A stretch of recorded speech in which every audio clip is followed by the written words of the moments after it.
VD. സതീശന് PR ചെയ്യാനുള്ള എല്ലാ കാര്യങ്ങളും ഇട്ടുകൊടുക്കുന്നത് CPM തന്നെയാണ്. കഴിഞ്ഞ ദിവസമായിരുന്നു പാലക്കാട് ജില്ലാ ആശുപത്രിയുടെ ചികിത്സാ പിഴവ് മൂലം കൈ മുറിച്ചു മാറ്റേണ്ടി വന്നിരുന്ന 9 വയസ്സുകാരി വിനോദിനിക്ക് കൃത്രിമ കൈ വെച്ചു കൊടുക്കാനുള്ള എല്ലാ സഹായങ്ങളും വി.ഡി. സതീശൻ ചെയ്യുന്ന ദൃശ്യങ്ങൾ പുറത്തു വന്നത്.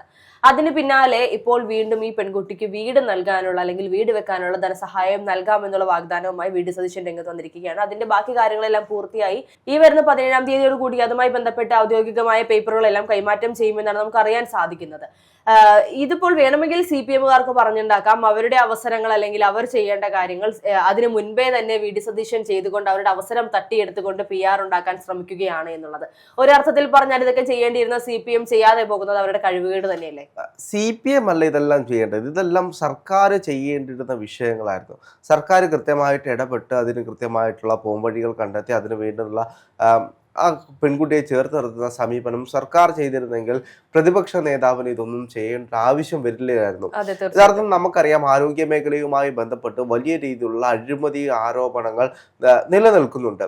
അതിനപ്പുറത്തേക്ക് ഇപ്പോഴും പല രോഗികൾക്കും ചികിത്സാ സഹായങ്ങൾ കിട്ടുന്നില്ല എന്നതൊരു യാഥാർത്ഥ്യമായിട്ടും അവിടെ നിലനിൽക്കുന്നുണ്ട്. ചികിത്സാ സഹായം കിട്ടുന്നത് മാത്രമല്ല, അതിനുശേഷം ഈ ദുരിതാശ്വാസം എന്ന് പറയുന്നത്, അതായത് എന്തെങ്കിലും വലിയ ദുരിതങ്ങൾ ഉണ്ടായി അല്ലെങ്കിൽ അതിന് വേണ്ടുന്നൊരു ചെറുത്ത് നിർത്തലോ മറ്റ് എന്തെങ്കിലും അല്ലെങ്കിൽ സഹായങ്ങളോ ഇവർ ചെയ്യാറില്ല എന്നതൊരു യാഥാർത്ഥ്യമാണ്. അതെ, ഇപ്പൊ നമ്മൾ കണ്ടിരുന്നു കുറച്ച് നാളുകൾക്ക് മുൻപ് കോട്ടയത്ത് നിന്നും കോട്ടയം മെഡിക്കൽ കോളേജിൽ ബിൽഡിംഗ് തകർന്നു വീണ് ബിന്ദു മരണപ്പെട്ട സാഹചര്യത്തിൽ അതിനുശേഷം ബിന്ദുവിന്റെ മകന് ദേവസ്വം ബോർഡിൽ ജോലി വാങ്ങി കൊടുക്കുന്നു, അത് വലിയ PR ആക്കി നൽകുന്നു. അപ്പോൾ എല്ലാവരും ചോദിച്ചൊരു ചോദ്യമാണ്, ഈ പറയുന്നത് പോലെ അമ്മയുടെ ഒരു കുറവ് ഈ ഒരു ജോലിയിലൂടെ പരിഹരിക്കാൻ സാധിക്കുമോ എന്ന് ചോദിച്ചാൽ ഇല്ല എന്നുള്ളത് തന്നെയാണ് യാഥാർത്ഥ്യം. പക്ഷെ എന്നാലും അദ്ദേഹം അത് ചെയ്യാനുള്ള ഒരു മനസ്സ് സംസ്ഥാന സർക്കാർ കാണിച്ചു. പക്ഷേ അവിടെ മാത്രമല്ല, ഒരാളിൽ മാത്രമാണോ സംസ്ഥാന സർക്കാരിന്റെ ഉത്തരവാദിത്വം നിലനിൽക്കുന്നത്? ഒരു ആശുപത്രിയിലേക്ക് എത്രയോ രോഗികളാണ് വരുന്നത്. സർക്കാരിന്റെ അനാസ്ഥ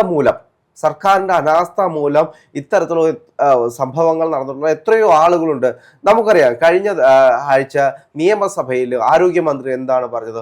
ഉമ്മൻചാണ്ടിയുടെ കാലത്ത് 5 പേർക്ക് കണ്ണടിച്ചു പോയില്ലേ, ഞങ്ങളുടെ കാലത്ത് അത്രയൊന്നും പോയില്ല, ഞങ്ങളുടെ കാലത്ത് ഇങ്ങനെയുള്ള വിഷയങ്ങളെല്ലാം ഊതി വീർപ്പിച്ചുണ്ടാക്കുന്നതാണ്. അല്ല, ഉമ്മൻചാണ്ടിയുടെ കാലത്ത് കണ്ണുപോയെങ്കിൽ ഇപ്പോഴത്തെ കാലത്ത് കണ്ണുപോകാനുള്ള സാഹചര്യമില്ല, ജീവനെ പോകുന്ന ഒരു സാഹചര്യത്തിലേക്കാണ് കാര്യങ്ങൾ പോകുന്നത്. നികത്താൻ പറ്റാത്ത തെറ്റുകളാണ് സംഭവിച്ചത്. നമുക്കറിയാം, വയറ്റിനകത്ത് കത്രികയെ വെച്ച് പൂട്ടി ഇട്ടിട്ട് സർജറി ചെയ്തിട്ട് അത് പിന്നീട് എടുക്കുന്ന ഒരു സാഹചര്യം ഉണ്ടായി. പ്രസവശേഷം തുണി വയറിൽ വെച്ച് അവിടെ ആരോഗ്യമന്ത്രി നടത്തിയ ഏറ്റവും മോശമായിട്ടുള്ള പ്രസ്താവന എന്ന് പറയുന്നത്, ഇത് 2017 ആയതുകൊണ്ട് ഞങ്ങൾ ദുരിതാശ്വാസം കൊടുത്തു, യഥാർത്ഥത്തിൽ അന്വേഷിച്ചാൽ ചിലപ്പോൾ 2014 മുമ്പിട്ടാകാമെന്നുള്ള അത്തരത്തിലുള്ള തരം താഴ്ന്ന പ്രസ്താവനകൾ നടത്തുന്ന മന്ത്രിയായിട്ട് ആരോഗ്യമന്ത്രി മാറി എന്നതൊരു യാഥാർത്ഥ്യമാണ്.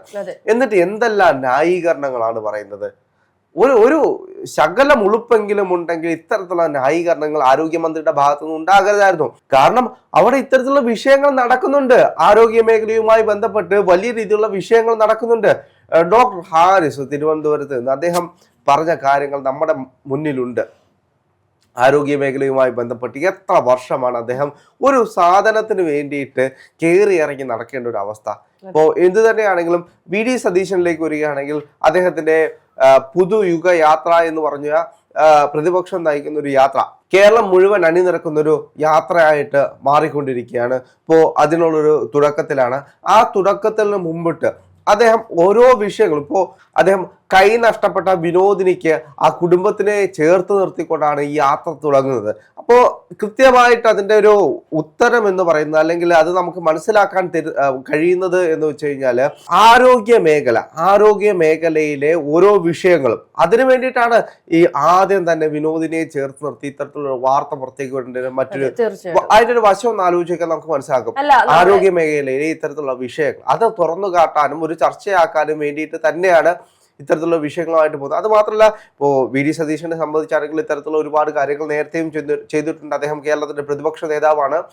ഭരണപക്ഷം ചെയ്യുന്ന കൊള്ളരുതായ്മകൾ അല്ലെങ്കിൽ അവര് ചേർത്ത് പിടിക്കാത്ത ഇത്തരത്തിലുള്ള മനുഷ്യരെ ചേർത്ത് പിടിക്കേണ്ട പൂർണ്ണ ഉത്തരവാദിത്വം പ്രതിപക്ഷ നേതാവിനുണ്ട്. അത് ചെയ്യുന്നതിൽ തെറ്റൊന്നുമില്ല.